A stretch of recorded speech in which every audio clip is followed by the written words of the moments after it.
Hello guys, तो JJ के मॉडलों का चैप्टर 6 आ चुका है। चलो इसे एक्सप्लेन करते हैं। बट तुमने अगर इसके प्रीवियस चैप्टर्स नहीं देखे हैं तो जाके उसे देख लो। तो चलो वीडियो को स्टार्ट करते हैं।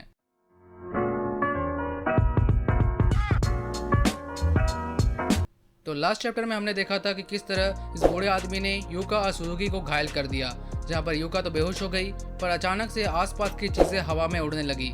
पेन की नजर मारू की तरफ गई, जिसकी थर्ड आई उसने ओपन कर दी है। और अब आगे। तो चैप्टर स्टार्ट करने से पहले अगर तुमने लास्ट चैप्टर में एक लड़की को देखा होगा जिसने कप को पकड़ा हुआ था और उसमें से पानी हवा में उड़ रहा था, तो आई थिंक कि ये मारू की पावर की वजह से ही हुआ, क्योंकि हमने लास्ट चैप्टर में ही देखा कि किस तरह मारू ने आसपास की चीजों को उड़ाना शुरू कर दिया। तो हो सकता है कि ये लड़की इसी लड़ाई के आसपास कहीं पर हो। इससे हमें लास्ट चैप्टर में हिंट किया गया था कि मारू जो है अपनी पावर्स को यूज करेगा। फिर हम देखते हैं कि ये बूढ़ा आदमी मारू को देखकर हैरान है कि उसने तो उसे बेहोश कर दिया था, ये वापस से होश में कैसे आ गया। लेकिन तभी सुजुकी की नजर मारू के थर्ड आई पर जाती है जो खुल चुकी है। लेकिन तभी अचानक से मारू अपने थर्ड आई को यूज करता है और तभी एक ब्राइट शॉकवेव आती है, जिससे वो बूढ़ा आदमी हैरान हो जाता है और आसपास की चीजें दूर जाके गिरती हैं और सुजुकी अपनी बेहोश बहन को बचाता है और इस शॉकवेव से इस बूढ़े आदमी की हालत खराब हो जाती है। इसके चेहरे को देखो। फिर वो कहता है कि मैं अपने शिमिगामी पर कंट्रोल नहीं कर पा रहा हूँ। तभी वो बूढ़ा आदमी अपने पिन से अपने हाथ पर हमला करता है। फिर जब वो होश में आता है तो हम देख पाते हैं मारू को, जो एक बड़े पत्थर को उस बूढ़े आदमी की तरफ फेंकता है। बूढ़ा आदमी अपने आप को बचाने की कोशिश करता है, लेकिन हम देखते हैं कि वो पत्थर बीच रास्ते में ही अपनी डायरेक्शन को चेंज करके उस बूढ़े आदमी से जाकर टकराता है। फिर मारू अपने पैर से उस बूढ़े आदमी पर अटैक करता है, जिससे पूरी जमीन ही फट जाती है। फिर वो बूढ़ा आदमी कहीं दूर जाके गिरता है।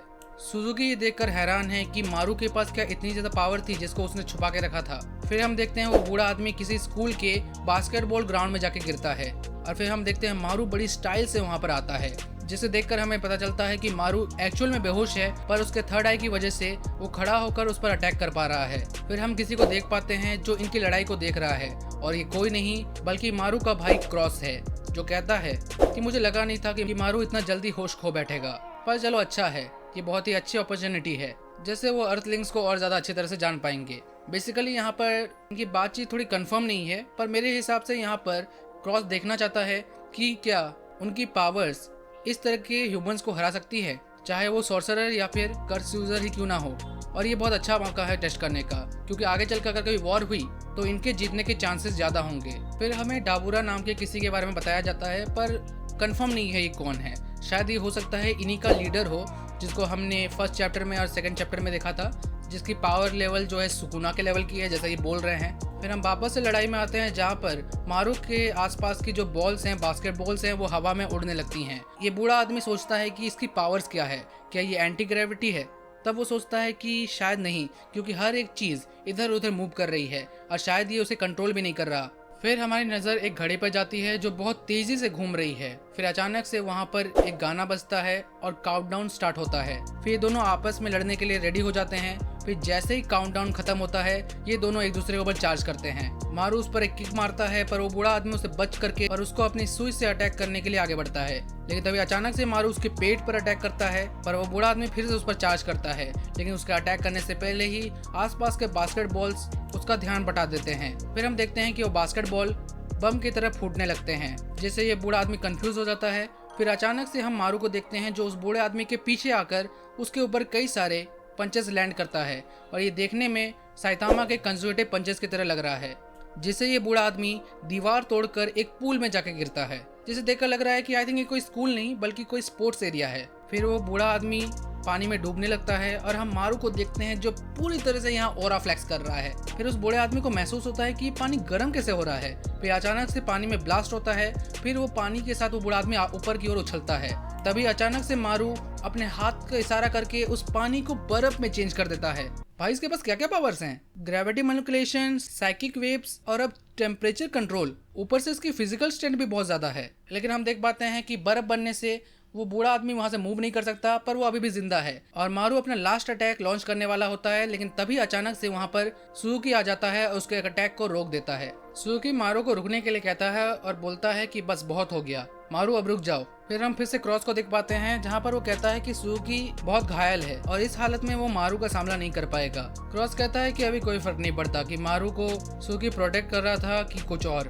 फिर क्रॉस कहता है कि पृथ्वी में जो सॉर्सरर्स और कर्स यूजर्स हैं वो इतने भी ताकतवर नहीं हैं, और अगर कभी वॉर हुआ तो ये जरूरी नहीं है कि अर्थलिंग्स हम पर भारी पड़े, पर ये भी नहीं कह सकते कि हम एक्चुअल में उनसे ज्यादा ताकतवर हैं कि नहीं, और शायद ये हो सकता है कि हम लोग दोनों इक्वली हों। तो यहाँ पर क्रॉस ये देख रहा है कि अगर कभी वॉर हुई तो कौन किस पर भारी पड़ेगा, ह्यूमंस या सुमेरियंस। बट यहाँ पर अभी भी कंफर्म नहीं है, इसका कोई ठोस प्रूफ नहीं है कि कौन ज्यादा स्ट्रॉन्ग है। क्रॉस कहता है कि कभी भी कुछ गड़बड़ हुई तो ये जरूरी नहीं है कि सॉर्सरर्स किसी ह्यूमन को ना मारे, तो ऐसे कंडीशन में ये इन सुमेरियंस को भी मार सकते हैं। तो यही चीज देखकर वो टेस्ट करना चाहता है कि अगर सुजुकी ने मारू पर अटैक किया तो ये कंफर्म हो जाएगा। और यहाँ पर हम बताया जाता है कि यहाँ पर क्रॉस सुजुकी को वॉर की शुरुआत की चिंगारी बनाना चाहता है। फिर ये कंफर्म हो जाता है कि इतने पूरे टाइम से क्रॉस ही मारू को कंट्रोल कर रहा था। फिर वो मारू को आदेश देता है कि सुजुकी को जल्द से जल्द ये सब खत्म करो, पर हम देख पाते हैं कि मारू ये करने से कहीं ना कहीं हिचक रहा है। हम ये जानते हैं कि मारू अभी बेहोश है, पर उसकी कॉन्शियस माइंड ये करना नहीं चाहती, और क्रॉस और मारू कनेक्टेड है तो क्रॉस भी ये चीज फील कर पा रहा है। फिर हम सुजुकी को देखते हैं जो चिल्ला चिल्लाकर मारू को जागने के लिए कहता है। वो कहता है कि मारू जाग जाओ, क्या हम लोग दोस्त नहीं हैं? तुमने ही कहा था हमें दोस्त बन के रहना चाहिए।